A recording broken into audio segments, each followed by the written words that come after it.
Fred, welcome to the Big Lab podcast. How are we doing? Yeah, all good. Thanks for having me on, George. No problem. Quick one. Would you like to give yourself like a little bit of an introduction, who you are and what you do? Yeah, absolutely. I'm Fred, so known as Shredathletics, kind of online. I started my online coaching business like kind of in the summer last year, um, which led me to go full time with kind of social media and stuff. I didn't realize it was going to be kind of as successful as it was. So I left my corporate job around October. And then alongside that, I also do a bit of content creation. So I also help Impossible Beer. So I've got them here actually. I do Little promo. yeah, I do their sort of content strategy, help with their social medias, and work with them as well. So you started off working in a corporate job and you started your online coaching whilst you were doing the corporate job. Yeah. So I was doing both. I was basically doing two jobs at once, which was kind of stressful. It was a lot at the time, but it was kind of worth it. Obviously, I kind of I didn't really have much of a social life in the summer. Um, Yeah. I'd literally finish my corporate job, my day job, then in the evenings kind of coach my clients, do social media, upload my videos, like edit all of them. Um, so yeah, it was hectic, but it obviously put me in the position now, so I couldn't be more kind of grateful for that. Yeah. Similar sort of setup that I have at the moment. I have my corporate job that I've literally finished about 15 minutes before this Oh yeah, podcast. I have my online coaching and obviously the podcast as well. yeah. Was What do you do? Sorry, go on. What? I'm a project accountant, Okay. so I'm an accountant by day. What were you doing for your corporate role? I worked in wealth management, so I worked for one of the Okay. like large banks in the city. Um, I moved. I was because I'm originally from Jersey, and I was working in finance over there, and then I moved to London, kind of year and a half ago. Kind of transition with work, and the idea was to progress in finance, get kind of a senior role there, because I loved it at the time. I did really enjoy it, but realized there's other opportunities because you're kind in like where I'm from in Jersey. Everyone kind of does the same job. Um, Right. the finance industry is massive over there. Everyone kind of goes through that same path, similar path. You essentially work your way up. You go school, university, graduate, and then you get a job in or role in finance, and that's sort of it, to be honest. So I kind of did that initially and thought that's what I wanted to do, but then broke that trend, broke away kind of this last few years, and it sparked because of my social medias, because of the success of my social media. So um, yeah, so that was kind of like I always wanted to do something different, but I just didn't know what, if that makes sense. So, was the reason that you left your corporate role because the social media was doing so well, or was it because that was always the plan to sort of move Um, away from it anyway? yeah, I think my dream was always to kind of work within the fitness industry. I think I just didn't think it was going to be possible. Like I didn't really want to be like an in-person PT or anything like that. I wanted to do social media. I like video content creation, that kind of stuff. Over lockdown, I started my TikTok. That kind of blew up, did really well. And then I kind of always knew there was something in it. Like I knew I could monetize it. I knew I could do something from it. But sort of didn't really act on that or try and monetize until a couple of years into making videos online. So um, it was always in the back of my mind, and it was always something like I kind of prioritized. I always wanted to make sure I was like prioritizing making videos. Often on the weekends and stuff, I'll make sure I was like all prepped for the week, even when I had work during the week and had a really busy schedule. But because I just knew there was something in it, but I wasn't sure what. And then yeah, it wasn't until like a year ago I started to monetize it, and then my Instagram grew and stuff, and I started getting brand deals, and then realized that there was a lot of opportunities to make money online and do other things. So that's when yeah, that's when I just thought, well, maybe why not? Even if it's for a few years, I thought, it might not be the best long term plan. I just don't know what's going to come out of it. But while it was working, I just thought it's the best kind of move. Yeah, you might as well make the most of the social media growth that you had at the Yeah, time. So exactly. you've Yeah. grown your Instagram to about 100k, isn't it? How big are you on TikTok? So my TikTok was like the initial success. So that I'm on like 220 now. Um, Wow. but that kind of grew over lockdown. Essentially, it was obviously a lot easier when it first came out. Like there was a lot less creators on the Yeah. platform. Um, Particularly all of us like TikTok creators within the gym community, we all knew each other. Like there wasn't many of us making videos. Um, Right. so there was a lot less competition. It was kind of like if you weren't shit, you'd basically go viral, like essentially like that in 2020 anyway. Yeah. So like yeah, we all kind of capitalized on that, and then recently it's become a lot harder. But still, you know, you still got a huge audience in front of you. You've got all these people that follow you, so you know you're giving them value every single day. So you may as well, you know, help them either on a one-on-one basis. I know people do kind of group coaching, or like try and monetize your following through like brand deals and stuff. So there's definitely a lot of different avenues you can go down. But at the start, it was just a case of being consistent on the platform, giving a lot of value to my followers, and just helping people in a real way. Yeah, I think I followed you on the back of potentially one of your recipe videos, actually. Come to think of it, we've been following each other for, I think, about a year or two, haven't we? Um, would you say there was any one video that sort of blew up that sort of started it, or was it just consistently posting? So on it was different on TikTok and Instagram. So Instagram was a bit more of a grind, but TikTok was like yeah, it was a recipe video. One of my first few videos did really it got like 800K. It kind of blew up, and then on Instagram it was basically last summer where it went mental because I had one video that got like nearly 5 million views, and then straight after that I had like almost every video was getting like millions of views. So in the space of like a couple months, I grew like 60, 70K. Um, and that's kind of how the platform works in essence. Almost, you're just providing value to everyone every single day.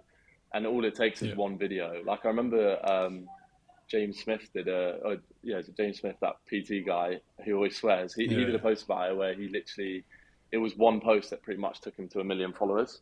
So, I mean, that's kind of why I always encourage people to make videos and just have a crack at it because even, you know, you're always kind of one video away from getting that success going viral, and it can transform your life as it has done for me, and you can build businesses off the back of that. You can, you know, monetize it really well, or even if you don't want to monetize it, it's still just like nice to have a platform to speak out and have a voice.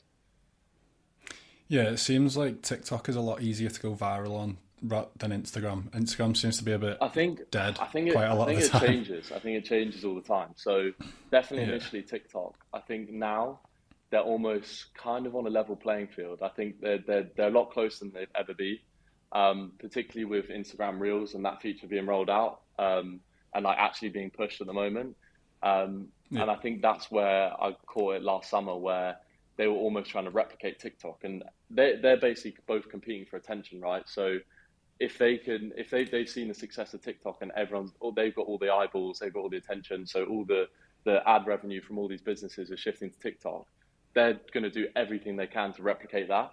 So they then started really just pushing accounts for whatever reason, and then that's when one of my videos got like 5 mil, and then I gained tens of thousands of followers just from that one video, and then it's a case of like actually providing value, keeping hold of those people, and making sure Yeah. that you're providing good content, educational content, whatever your niche is, on a daily basis. So it's like, yeah, you get followers from one or two videos maybe that pop off, but to actually like build a business off, you need obviously integrity. You need people to trust that you know what you're talking about, and then you can actually kind of monetize and help people.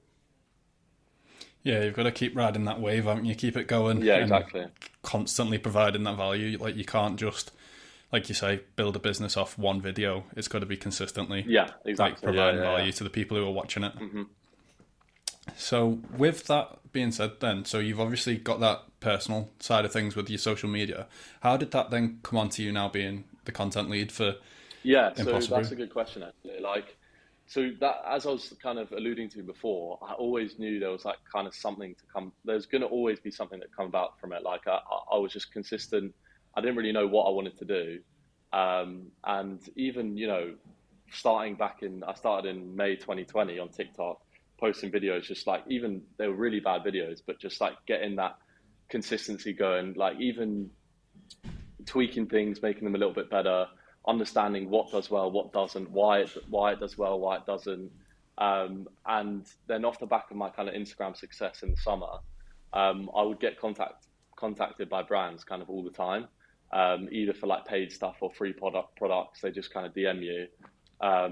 And then one of the brands that contacted me was Impossible Brew, which are basically they're a non-alc enhanced beer, essentially where they're trying to replicate the relaxed feeling or like social feeling, and we call it like the social blend, um, that you get from drinking alcohol, but essentially a healthier version is 20 calories, but you still get that same.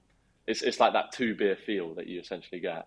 But anyway, they Right. it was Sam, our like head of marketing, and he essentially reached out to me on Instagram DM, sent me a load of beers, and I was like, yeah, cool, sounds good. And then I couldn't believe how good the beers were.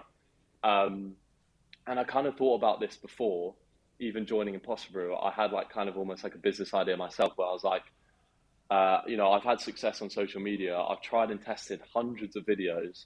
I kind of know what does and doesn't do well on the platform. Kind of when I edit a video, sometimes, you're creating a video either to get new clients and it's not going to go viral, or you're posting a video purely to just try and like make it hit and like really try and connect with as many people as you can and really go on a wide audience. And that's when you're also trying to grow your following.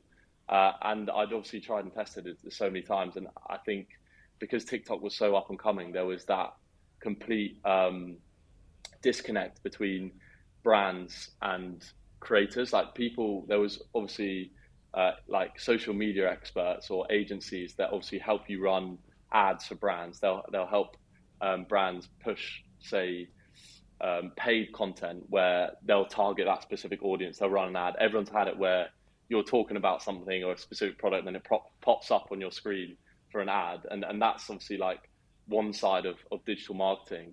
But the other side is obviously the organic side of things, and TikTok was so up and coming that there was definitely like a knowledge gap there where creators who had tried and tested the platform for hundreds and hundreds of videos knew exactly how it worked, but a lot of brands were trying to market their business, but they were just doing it so badly.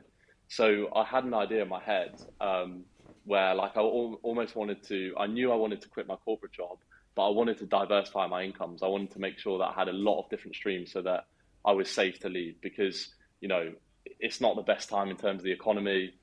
The rental market is crazy. I live in London, prices are pretty mad. So I needed that safety net, and I just wanted a lot of different streams because brand deals can be very one-off. They're not something that's great to rely on. My coaching business it was going well, but it can easily clients drop off.